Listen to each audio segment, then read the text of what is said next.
Pituitary gland is also called as the master gland. Yes. I will just take a quick revision of it. Can anybody tell me why is it called as a master gland?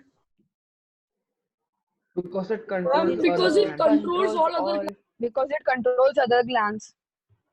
It That, stimulates the other glands. that's correct. It is said to exercise a control over the other glands. Now, when we spoke about pituitary gland, we said that it has two lobes called as anterior pituitary and posterior pituitary. Posterior. Right.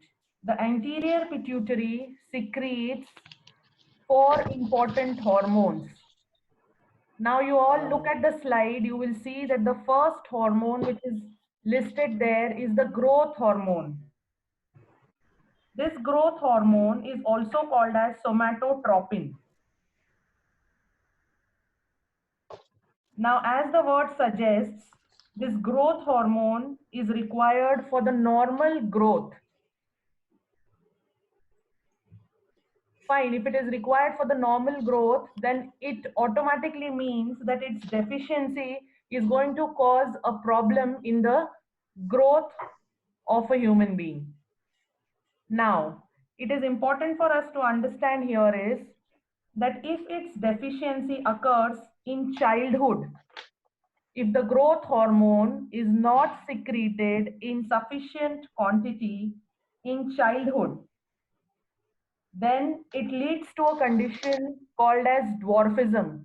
Can you all look at the slide and can you see what is written there? Deficiency of, yes, deficiency ma'am. of growth hormone in childhood leads to a condition called as dwarfism. Right. Now, what do we understand by the word dwarf?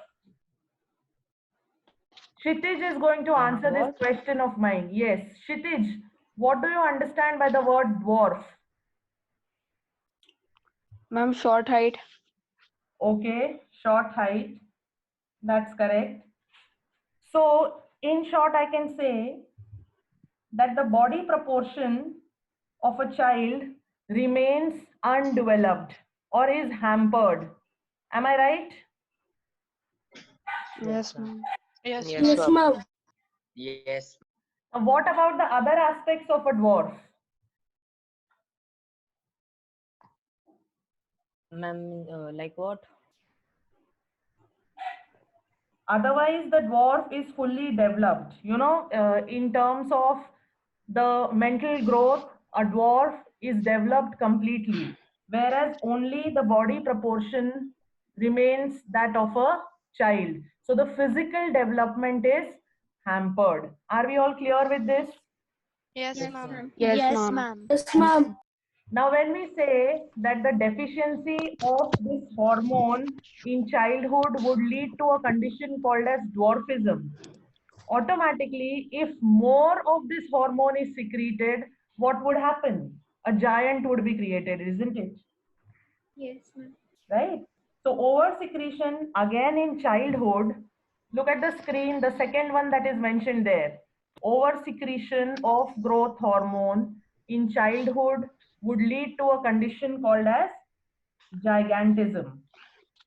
Gigantism. Yes, gigantism. Now, a giant is said to have very lengthened long bones. Basically, they are beyond the normal length. So, because of over lengthening of the long bones, even in the image, you can see the person, right? This is the over lengthening Yes, of the ma'am. long bones that has happened, and that's how a human giant has been created. Created. So his height is exceptionally high. It is beyond the normal range of height. Yes, ma'am. Correct. Now, these are the two conditions where either under secretion or over secretion of the hormone has happened during childhood. There can be one more condition associated with the growth hormone. It can be over secreted in an adult as well.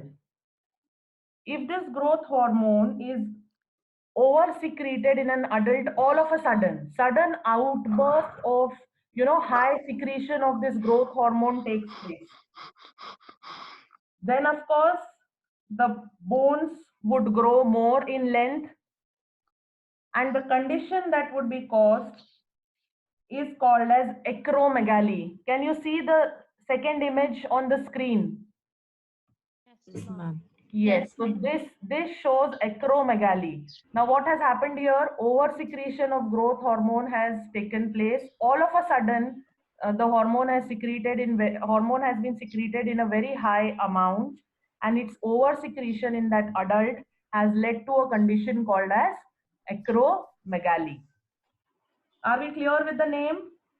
Yes, ma'am. Yes, ma'am. Good. Now, what happens in acromegaly? I already told you that extra growth of bones would happen here as well. Now, there are certain specific areas where this extra bone growth takes place.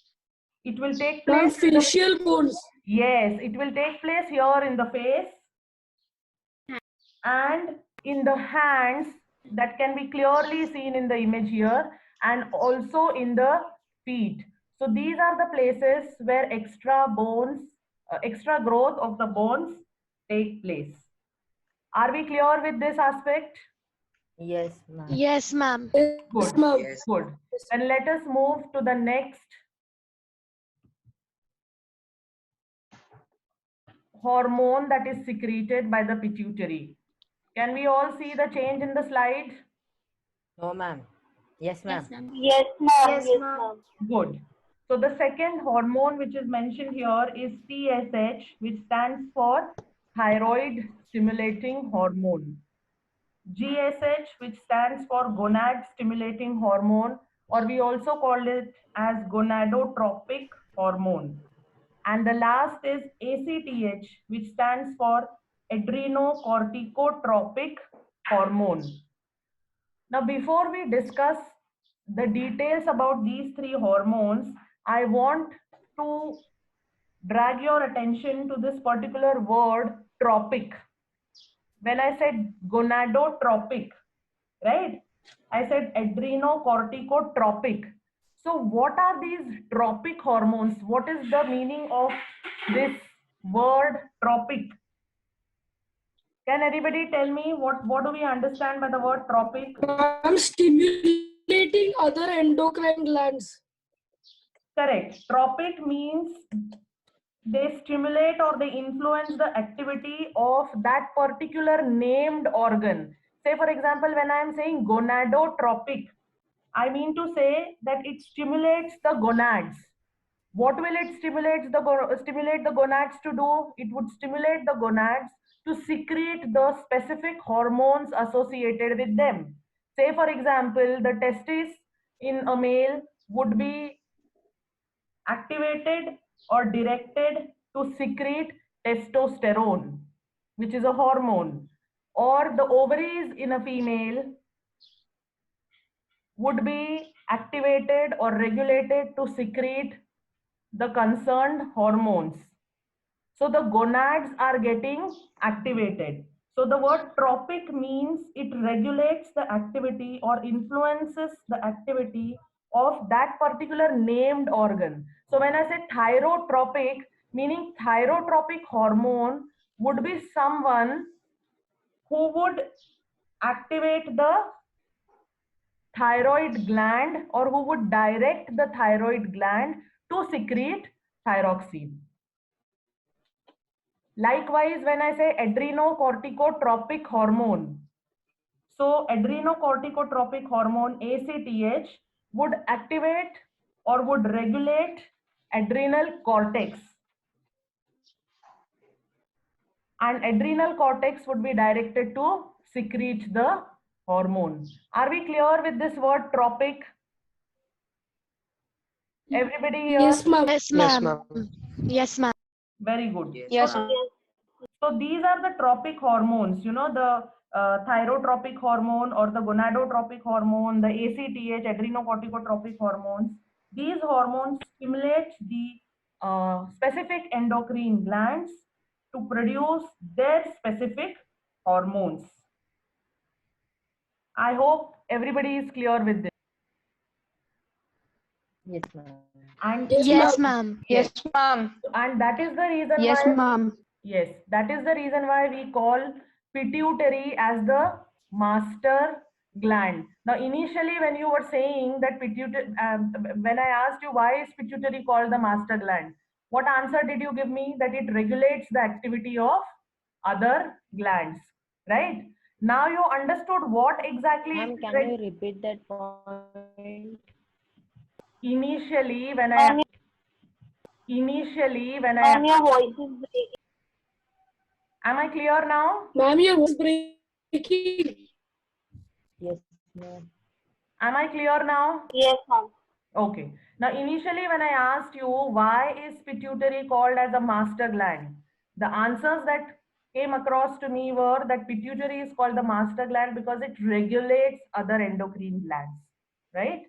Now you exactly understood what is it doing or what are the secretions which are actually regulating the activities of other endocrine glands. Ma'am, your voice is breaking. I was saying that now is it clear to you that what exactly it secretes, because of which the other glands are getting activated to secrete their specific hormones, Yes, ma'am. right? Yes, ma'am.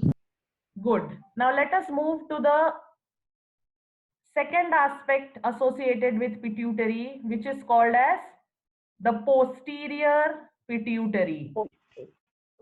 Now, the posterior lobe of pituitary produces two important hormones.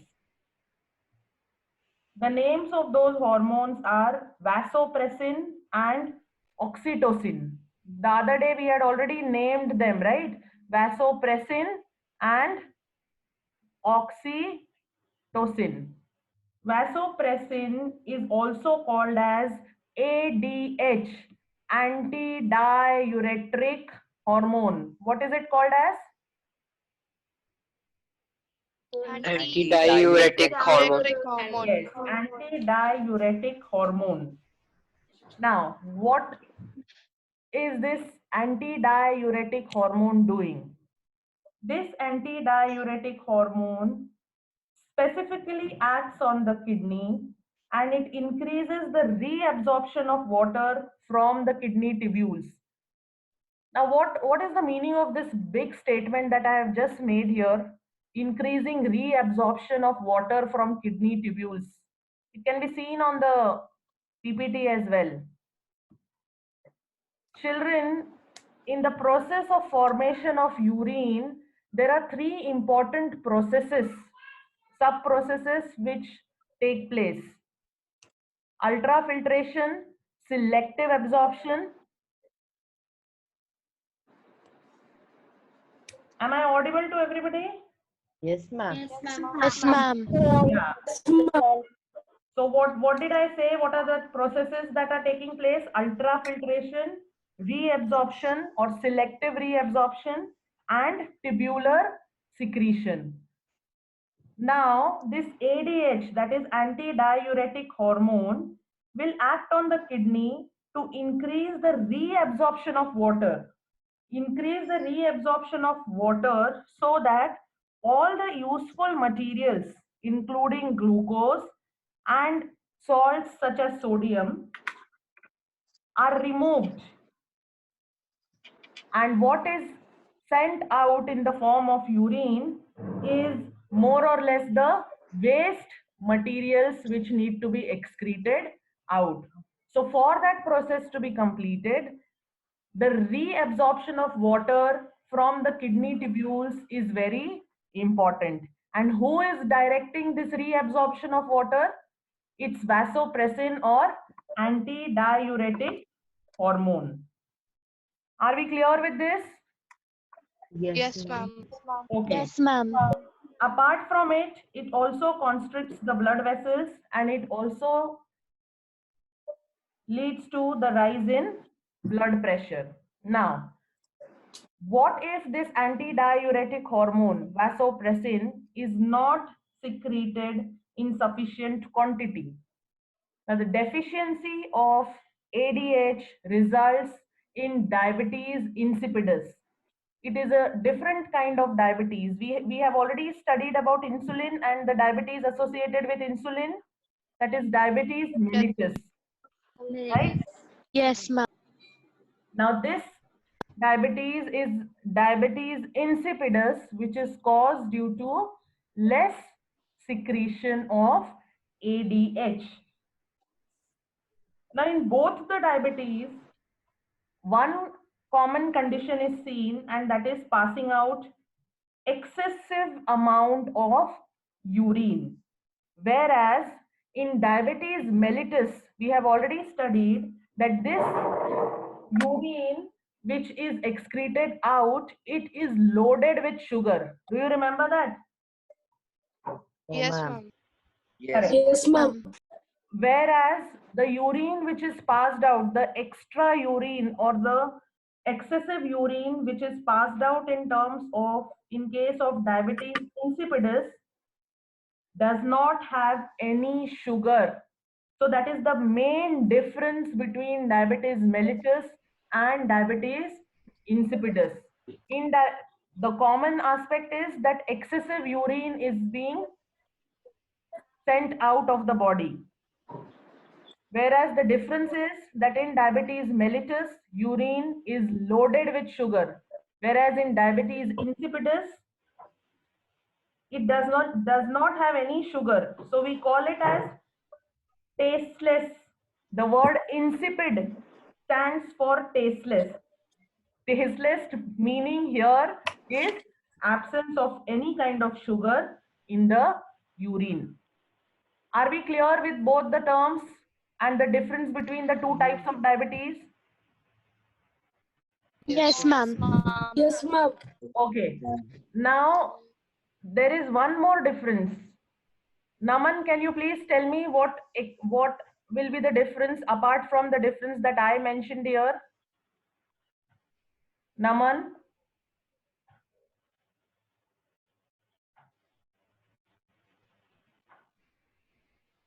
Am I audible to you? Deficiency of the yes, the deficiency of the hormone. One is caused by deficiency of ADH and one is caused by deficiency of insulin. Very good. Which is caused by the deficiency of insulin? Diabetes mellitus. Very good. And how about the deficiency of vasopressin? That causes diabetes insipidus. Very good. Now in the exam, you will always see one question from here. They would either ask you the difference between diabetes mellitus and diabetes insipidus, or they would pick up on these names, these abbreviations which have been mentioned here, and you would be asked to give the full form of them. Please make a tick here. In the last year's question paper also, they have asked about the abbreviations. So we need to learn these. TSH stands for thyroid stimulating hormone. GSH stands for gonad stimulating hormone. And ACTH stands for adrenocorticotropic hormone. Right. Now let us move to the next hormone which is secreted by the posterior pituitary. What is the name? Vishwam, what is the second hormone secreted by posterior pituitary? Oxytocin. Oxytocin, right? Yes, ma'am. Okay. Now what role is oxytocin going to provide here or play here? Well, oxytocin is very important in the process of childbirth. If it is a normal delivery, oxytocin is the hormone which stimulates the uterine contractions. It stimulates the vigorous contractions of the uterus at the time of the delivery of a pregnant woman. So that would lead to pushing the baby out. Continue. Yes, Yes. ma'am. Yes, ma'am. Okay. So, are you clear with the function of oxytocin hormone, that it leads to the Yes. uterine contraction and hence the delivery of a child, Yes, ma'am. right? The Yes. other function associated with it is stimulation of milk ejection. Of course, prolactin is the hormone which is responsible for the milk production, and oxytocin would help in the milk ejection from the mammary glands. Are we clear with both the hormones of the posterior pituitary? Yes, ma'am. Yes, ma'am. Okay, then shall I move to the last aspect of this chapter, that is the feedback Yes, ma'am. mechanism. Okay, Yes. now in the previous Yes, session, ma'am. I had spoken about feedback mechanism, right? And we understood how pancreas and liver, sorry, are acting together in order to control the or to regulate the insulin, to check the insulin level and the sugar level in the blood. Do we remember that? Yes, ma'am. Yes, ma'am. Right? Now, there is another negative feedback mechanism which is taking place here. If you look at the PPT, you would see TRH that is written here. Can everybody see this?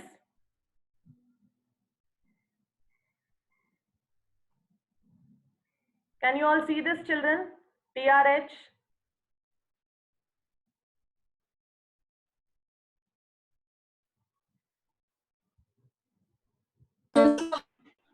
Okay. Now this TRH is thyroid releasing hormone, or it is also called as thyrotropin releasing hormone. Now hypothalamus secretes this TRH, thyroid releasing hormone or thyrotropin releasing hormone. Now this TRH would direct anterior pituitary to produce thyroid stimulating hormone, that is TSH. We have already seen that thyroid stimulating hormone's function is to direct the thyroid gland to produce thyroxine. Is that clear? That's what we have studied up till now, right? Yes, ma'am. Now, Yes, ma'am. what if the thyroxine concentration in the blood exceeds the normal level? Now, the action, the feedback, the negative feedback can take place in two ways. But did you understand why it is a negative feedback? Because a gland called as thyroid gland is in the process of secreting its hormone, thyroxine. Now, because the level of that hormone has increased in the blood, that gland has to be directed to stop the secretion of that hormone. Correct? So we are asking the gland to stop, and that's the reason why it's a negative feedback. Okay? Now, this negative feedback can be given in two ways. The first way, if you can see, there is a message that the hormone is being secreted in more than required concentration, read by or picked up by hypothalamus, and hypothalamus would stop the work of releasing the thyrotropin releasing hormone.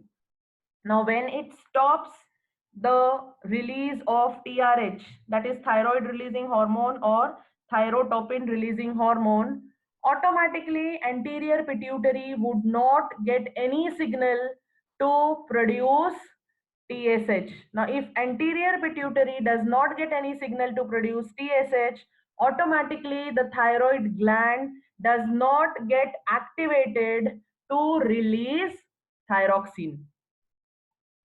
Are we clear with this? Yes, ma'am. Yes, ma'am. So Yes, you ma'am. Yes, Can you ma'am. explain yes, it so the again? message has been given already to stop the production of thyroxine. And why has that message been given?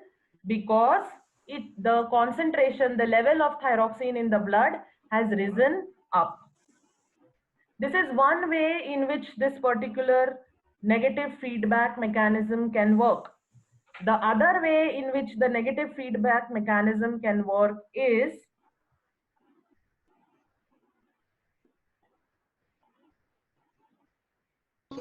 only at some time. Your voice breaks I am able sometimes. to hear you, but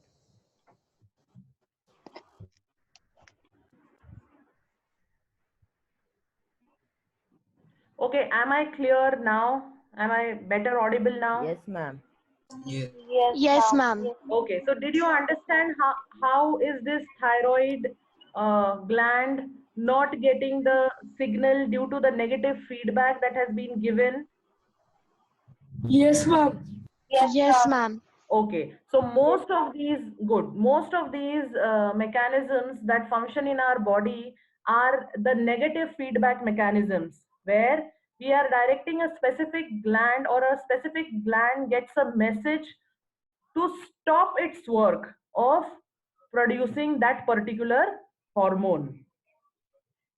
There is only one example that we need to know about a positive feedback, where if a particular gland has secreted a particular hormone which has caused a specific change, the signal is sent that the gland should continue to secrete its hormone so that the change can be continued further. This happens in case of uterus. Now, basically, in the normal state, the uterus remains uncontracted. But at the time of the delivery of a child, the uterine contractions start. Now, when one uterine contraction occurs, instead of getting a command to stop the uterine contractions and the uterus to get back to its normal state where it is uncontracted, the command says that continue secreting more and more of that hormone, which is leading to uterine contractions. So one contraction followed by the other, followed by the other, and so on, so that the delivery of the child can happen. This process continues till the child is delivered. And now you understood why it is called as a positive feedback, because when one contraction is caused, the message given is that more and more such contractions should happen. So instead of asking to stop, we are asking to continue.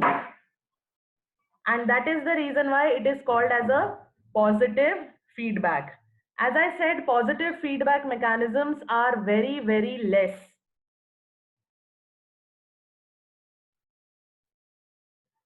It's more of the negative feedback mechanisms which can be seen.